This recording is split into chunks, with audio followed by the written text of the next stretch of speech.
뭐 15,000원 줄여드리겠습니다. 전기세 15,000원 줄여드리겠습니다. 네. 가스비는 왜 올렸어? 가스비 올렸어요. 가스비 이번에 네, 가스비 여름이니까. 올리면서 슬쩍 네. 네, 전기세로 퉁치고 넘어가는 거예요. 아 그리고 겨울에 전기세 올릴 거예요. 또 올리겠죠. 저는 100% 예상합니다. 예. 왜냐하면 지금 감당을 할 수가 없어요. 네, 그 한전의 누적 적자, 네, 한전의 누적 적자를 감당을 할 수가 없어요. 예. 근데 한전 누적 적자 일정하게 예. 그 전기료를 올리지 않을 수 없고요. 예. 그 공업용 전기료를 올려라 뭐 이렇게 산업용 얘기를 하시는데 그것도 어느 정도 우리가 하도 얘기를 하니까 산업용 전기료도 어느 수준까지는 올라와 있는 것도 사실이에요. 네. 그러면 전반적으로 전기료를 올리고 이건 답은 너무 뻔히 정해져 있거든요. 그러니까 기본적으로 국민 눈속임 하는 거 아니에요? 예, 눈속임 하는 거예요. 예. 전반적으로 전기료를 올리되 에너지 바우처를 통해서 예. 저소득층에게는 충분히 에너지 기본권을 보장한다. 그렇죠. 라는 정답이 정해져 있어요. 이거는. 예. 100가지 얘기를 해도 정답은 정해져 있습니다. 예. 전기료는 인상하고 예. 대신 에너지 바우처를 통해서 에너지 기본권을 보장한다. 이렇게 정해져 있어요. 근데 지금 가스비 올렸거든요. 이번에.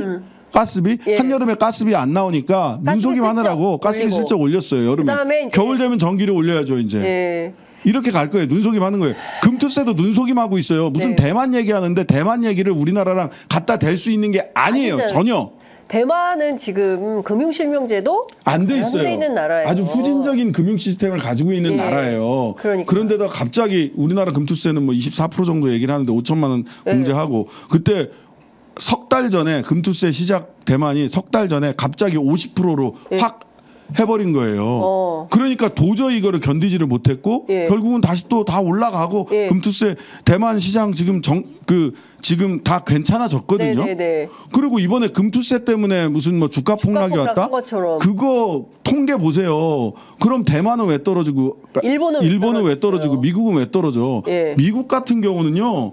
금투세가 우리나라보다 훨씬 셉니다. 예. 특히 단기 1년 안에 1년 안에 매매하는 금투세는 예. 거의 50% 가까이 세요. 아니 그리고 돈 벌었으면 세금 내야죠. 돈 많이 벌었잖아요. 5천만 원 이상 1억 정도 버는 게 1%밖에 안 된다면서요. 예, 물론 1,400만 가운데 14만이라면서. 저는 이제 불합리한 부분들이 저도 살펴보니까 있어요. 손익통산 부분이라든지 예. 그다음에 말하자면 원천징수라든지 네. 이런 부분들은 기재부가 자기들 세금 걷기 편하도록만 만들어 놓은 거예요. 이쪽 편의를 그 국민들이 납부 편의도 생각을 해야 되고. 아니 근데 우리는 왜 기재부 편이 검찰 편이 검찰 수사 편이 봐주느라고 통신 자료 다 털리고. 그러니까 예? 원천징수 관련해서도 기재부 편이에요. 기재부 거고. 편이. 예. 그러니까 국민 편의는 누가 봐주는 거예요?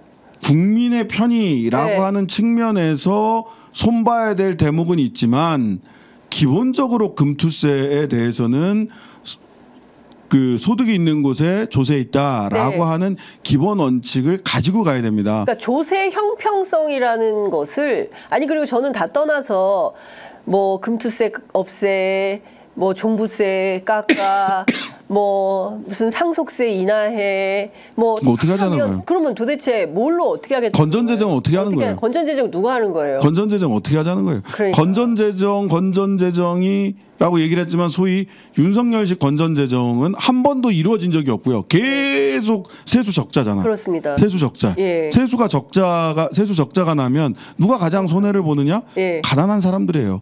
국민들이에요. 가장 말단에서부터 복지와 국가 서비스가 사라집니다. 근데 금투세와 관련해서 뭐 소위 얘기하는 야권 지지자들도 금투세는 폐지해야 된다 이런 주장을 하시는 분들이 많고 그다음에 누구죠 진성준 의원 뭐 페이스북인가 뭐 블로그에 찾아가서 몇천 개 댓글 달면서 네. 예, 뭐 민주당 탈당한다 이런 분들 막 있다는 거잖아요. 이해합니다. 세금을 좋아하는 사람은 아무도 없고요. 예.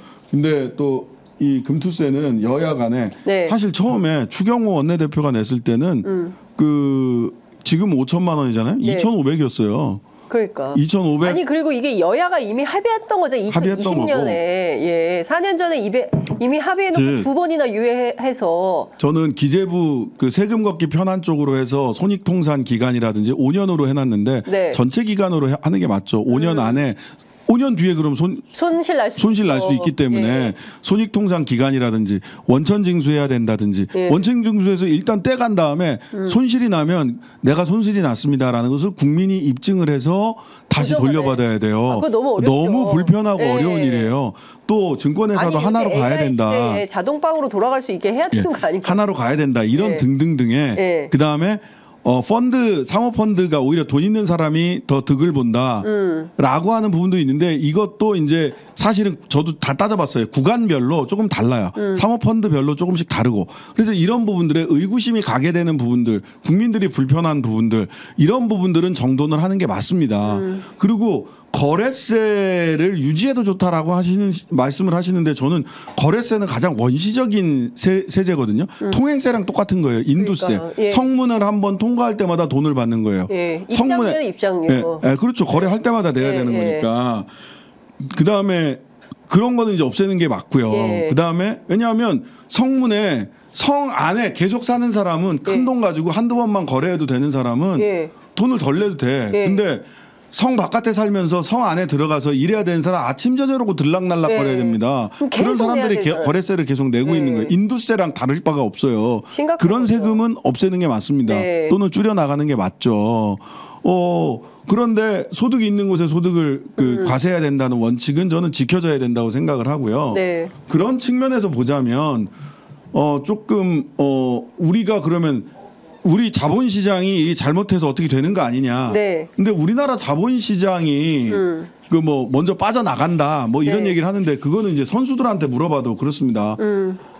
아니 세금이 그러면 미장 소위 미국장 있잖아요. 서학개미 네. 아무도 못합니다.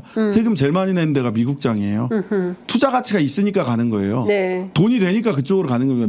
미장이 활활 타고 있으니까 그쪽으로 투자자들이 가는 거고 네. 미장이 왜 활활 타느냐? 거기에는 엔비디아를 비롯해서 굉장히 그 미래의 가치가 굉장히 뛰어난 주식들이 그 자리에 있기 때문인 거고요. 네. 그다음에 우리나라 같이 기업 지배 구조가 개판이라서 돈이 있는데 주식이 올라가는 거를 바라지 않아. 그러니까. 예. 주식이 있는 거를 왜냐하면 상속하는데 세금 많이 내야 되니까 예. 주식이 올라가는 걸 바라지 않아요. 얼마 전에 제가 얘기했던 신성통상 같은 경우는 예. 자꾸 배당해라 예. 하니까 아니 나 그냥 상장 폐지하고 내가 주식 개인 회사로 가족 회사로 바꿀래 이런단 말이에요. 근데 실제 개미들에게 네. 16억 5천 얼마 전에 배당한 게 전체예요. 근데 내부 유보금이 3,200억이에요. 세상에.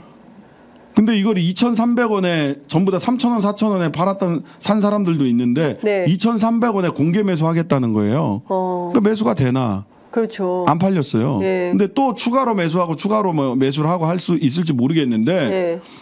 저는 그 신성통상 염 회장님한테 2,300원에 염 회장님 주식 내가 살 테니까 나한테 좀 파세요. 이러고 싶어요. 나도 좀 사고 싶네. 네. 네. 아니 사내 유보금이 3,200억이야. 절대 주주들한테 한테 안 주겠다는 거예요. 주는 거잖아요. 내 돈이야 이거네. 이것 때문에 이런 말도 안 되는 지배 구조 때문에 예. 기업 지배 구조 때문에 그런 것 때문에 우리 그 코리아 디스카운트가 예. 벌어지고 있는 거거든요. 예. 이런 부분들을 근본적으로 해결하는 게 아니라 잠시 잠깐 그 구조적인 해결보다는 잠시 잠깐 인기에 영합하거나 포퓰리즘 하는 얘기.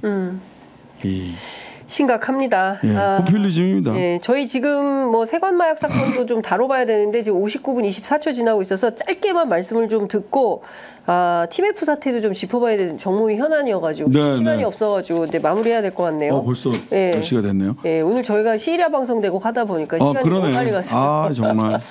근데 너무 많습니다. 정말 국회 현안도 많고 일이 많아서 휴가도 못 가시고 그러나 대통령은 휴가 중이라는 사실 돌아와서 거부권을 또 행사를 할 거고 시간은 속절없이 흘러가고 있다 이런 말씀 좀 드립니다. TMF 사태 요것만 좀 말씀을 해주세요. 이거 해결 방안 어떻게 마련이 좀 되고 있습니까? 지난번에 그 정부에서 내놓은 방안은 어찌됐든 뭐 빚을 좀 더 내주게 하겠다는 거잖아요. 네네 빚 예. 돌려막기 거기다가 말도 안 되는 생색내기식 네. 얘기였는데 죄송합니다. 네. 지금 조사와 수사가 어느 정도 진행되고 있는 것 같아요. 그리고 소위 구영배 월드에서 그분이 이렇게 살고 계셨는데 구영배 월드는 지금 무너지고 있는 것 같습니다. 사모펀드가 구영배 씨 경영권을 이제 안 되겠다. 내가 회수하겠다라고 하고 있는 것 같습니다. 네. 그런데 전 여기서 한 발짝 더 들어가서 이 사모펀드와 저는 구영배 씨 간에 흔히 이제 드랙 얼롱 조항이라고 이야기를 하거든요. 드랙 얼롱. 끄집어 당기면 같이 따라오는 조항이라고. 네. 만약 상장하지 못했을 경우에는 네. 사모펀드는 구영배 씨랑 드랙 얼롱 조항이나 이명 개혁을 통해서 나스닥에 그 Q 익스프레스를 나스닥에 상장하기 위해서 이 못된 짓을 한 것 같다.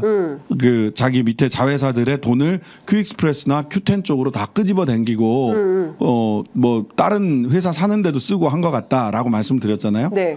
그러면서 이제 사모펀드가 Q10과 Q 익스프레스에 투자했던 원래는 재무적 투자자였는데 실제로 이거를 주식으로 의결권을 갖는 주식으로 바꿀 수 있는 조항이 있는 것으로 보이고 네. 그러면 실제로 경영권을 자기들이 갖겠다라는 거예요. 그러면은 여기에 드랙 얼롱 조항이 있다면 보통은 있어요. 네. 네가 나스닥 상장을 못했을 경우에 네 돈 내지는 회사 돈을 내가 먼저 가져간다라는 선취 조항이 있을 수 있습니다. 즉 미정상금보다 재무적 투자자들 사모펀드들한테 돈이 먼저 갈 그나마 남아있는 돈이 먼저 갈 가능성이 있고요. 이면 계약을 통해서 구영배 씨가 거기에 따라서 자기도 그럼 어느 정도는 보장받는 이면 계약이 저는 있을 수 있다고 봐요. 이거는 이제 선수들끼리 그러니까. 하는 짓입니다. 짬짬이 비슷하게. 그래서 저는 수사와 조사 이게 이제 국회의원 권한의 한계인데 여기까지 못 간단 말이에요. 그래서 수사와 조사가 실제로 이 사모펀드와 구영배 간에 드랙 얼롱 조항이나 이면 계약이 있는지 여부까지 찾아야 된다. 그래서 여기에 그 불법적인 이면 계약이 있다거나 할 경우에 그걸 반드시 찾아내서 이 사모펀드에게 돈이 갈 게 아니라 Q10에 있는 돈이 그나마 남아있는 돈이 미정산 피해자들에게 셀러들에게 갈 수 있도록 하는 것까지를 철저히 조사해야 된다.